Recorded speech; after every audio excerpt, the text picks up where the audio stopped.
Okay, here we are today in beautiful West Los Angeles. We just had the President of the United States just come by here on Santa Monica. Probably we've seen about 500 police cars. I don't know who's paying the overtime here, but I'm real pleased to have a gentleman that I followed in the I call him a financial writer, which he is, Mark Lacter, and he is with LA Biz Observed, which is I call a publication on a digital basis.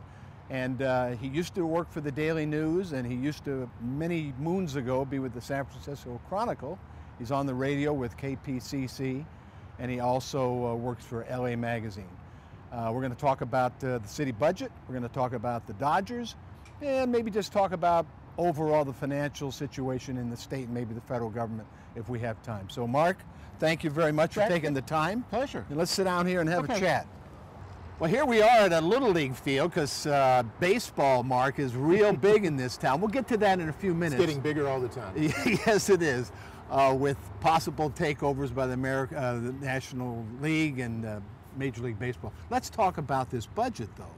You wrote quite a piece the other day in your digital, I call it the digital framework. I don't like the word blog, but whatever people want to do. Give us just a quick little overview of that, and then I'm going to ask you some specific questions about sustainability of our city budget, revenue, expenditures, furloughs. How are we looking right now? Well, we're looking terribly, and have for a number of years now.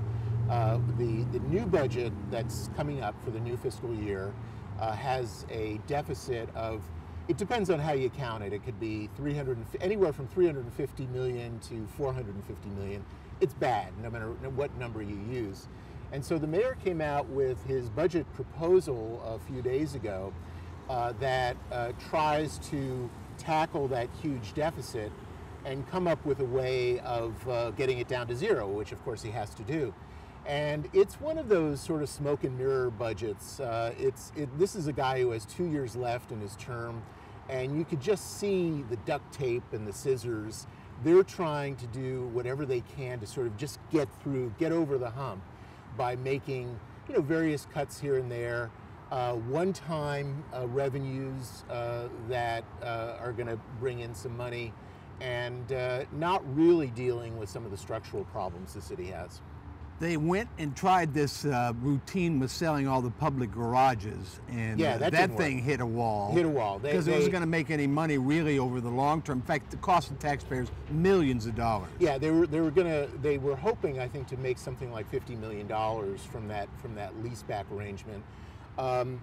It reminds me of what the state tried to do in trying to sell those office buildings. State buildings.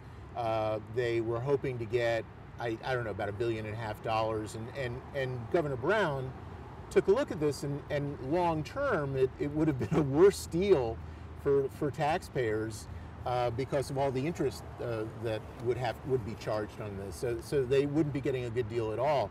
So there, we see these sort of stopgap efforts to try and make a few dollars. It's like in your own household, if you have something that you take to the pawn shop and you make a few dollars off of it, it tides you over for a while, but it's not going to solve your financial situation. And that's kind of what they're doing now.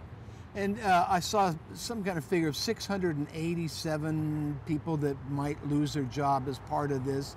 That doesn't seem like a very large number when you have 35,000 total employees. Yeah, they're very limited in terms of the layoffs, and of course this has been a real touchy subject at City Hall.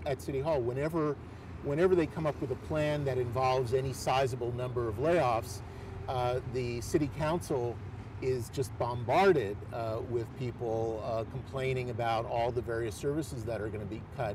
So I think what they're trying to do instead is this sort of stealth way of chopping and cutting.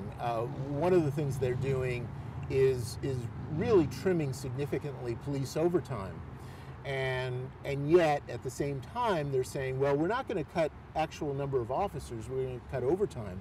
Well, that suggests that certain number of cops that should be on the street are not necessarily. I mean, you cut overtime by huge amounts.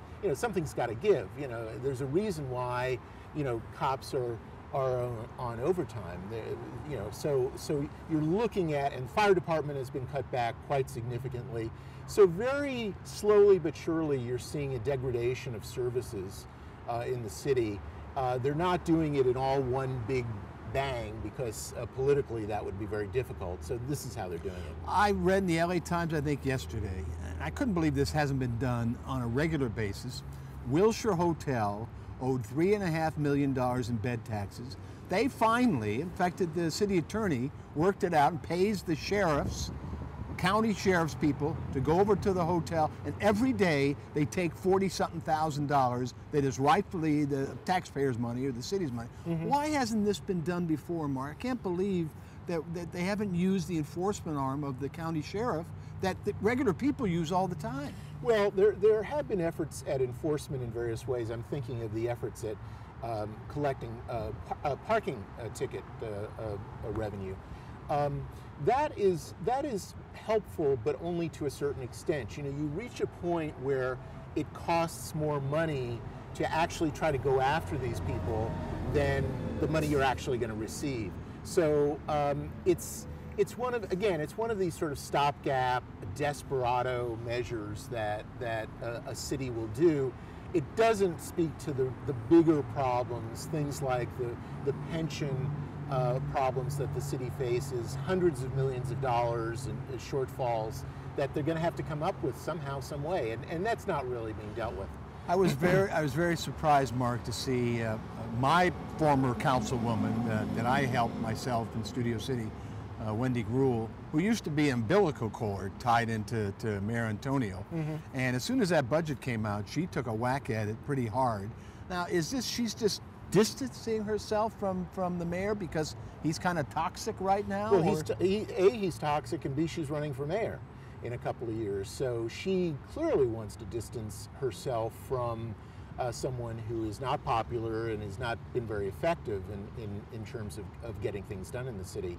So she's sort of taking her stand. She's saying that that this budget does not deal with the long-term structural issues that have to that the city has to face, and of course has not been facing up until She's now. being responsible in your estimation? Well, here? it's easy to say the mayor's not doing a fine job in this regard.